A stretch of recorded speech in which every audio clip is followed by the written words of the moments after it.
Hey, I'm Alex Radcliffe from Board Game Co. and today I'm reviewing Boop by Smirk and Laughter Games.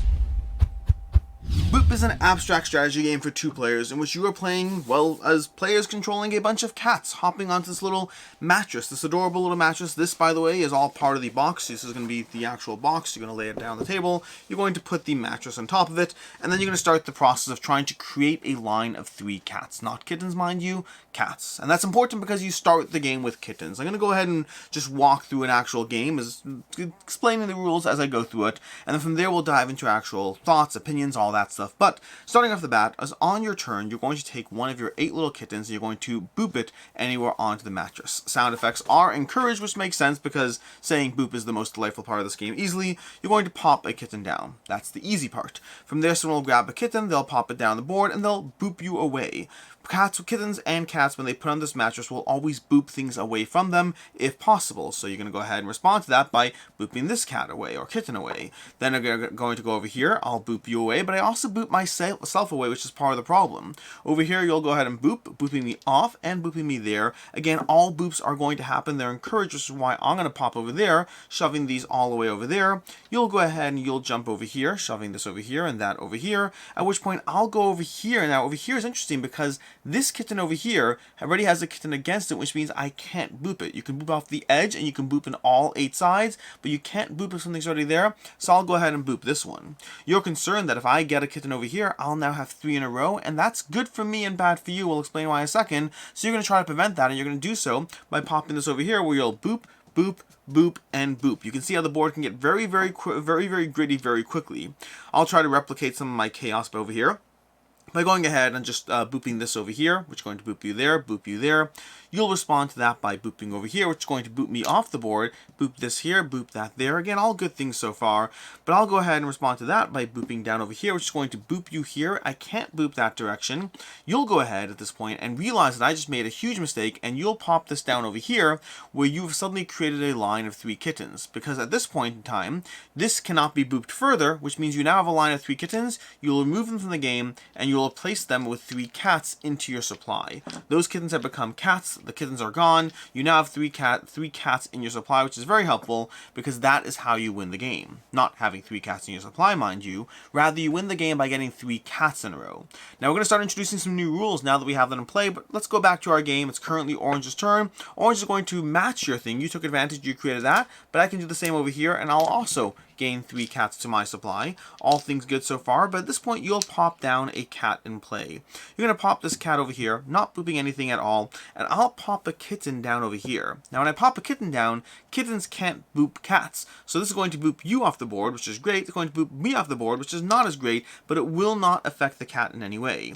You'll respond to that by booping this kitten over here, which is going to boop me down over there. I'll respond to that by booping this kitten over here, which is going to boop that cat away. You're going to go ahead and respond to that by putting a kitten or a cat. Let's put a cat in play.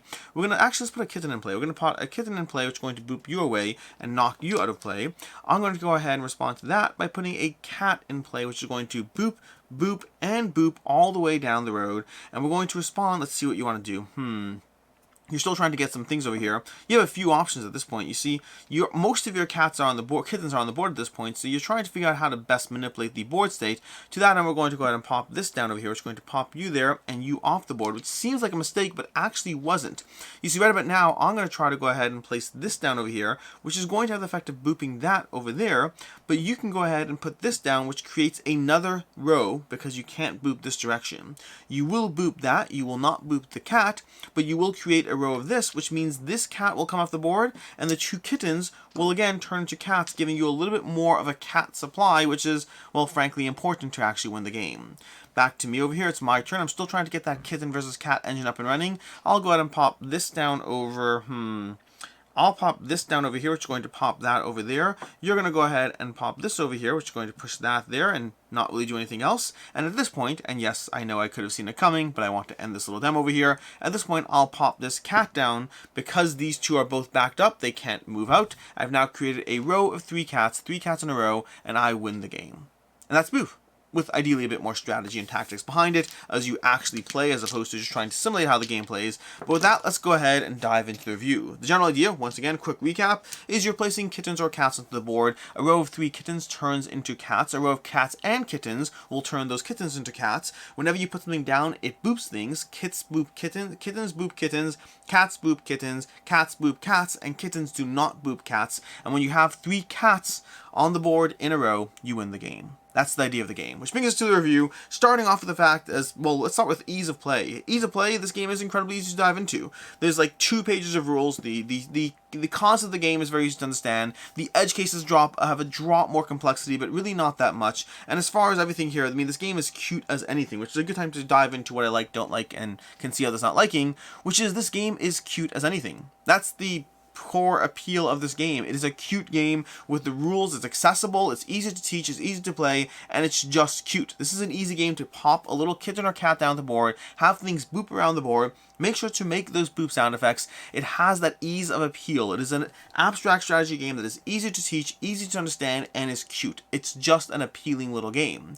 Additionally, it has a very advanced tic-tac-toe style of gotcha, but much more advanced than tic-tac-toe. It has that idea of trying to set things up, because in this game, when you first play this game, it's very easy to accidentally boop things into someone else winning the game, but as you quickly learn to establish how the patterns work, it's going to more and more come down to starting to find those double traps, trying to find an opportunity to set someone up in a way that, yes, of course you can stop me from winning, but in order to do so, you're going to have to boot me somewhere where I can win anyway, and setting up those double traps is a key part of the game. It has that tactical thinking of just, okay, great, I'll put this here, you'll have to boop it away, but in order to boop it away, you're setting me up for the next encounter. As far as what I don't like about this game, first of all, it can be hard to see the pattern of what you're doing.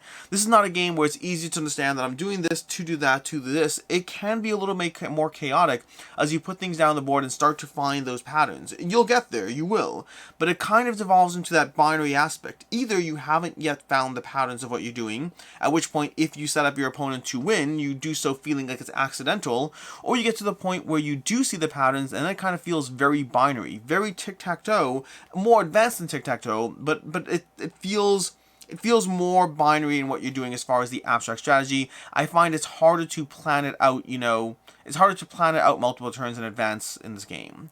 As far as what I can see others not liking, first of all, the cats versus kittens can be a little bit chaotic. It's a good system as far as placing down those kittens to gather cats, but once you have the board set up, just having a board full of cats and kittens can be harder to understand and follow exactly what's going on where, and it can be very easy to get lost in the woods, so to speak.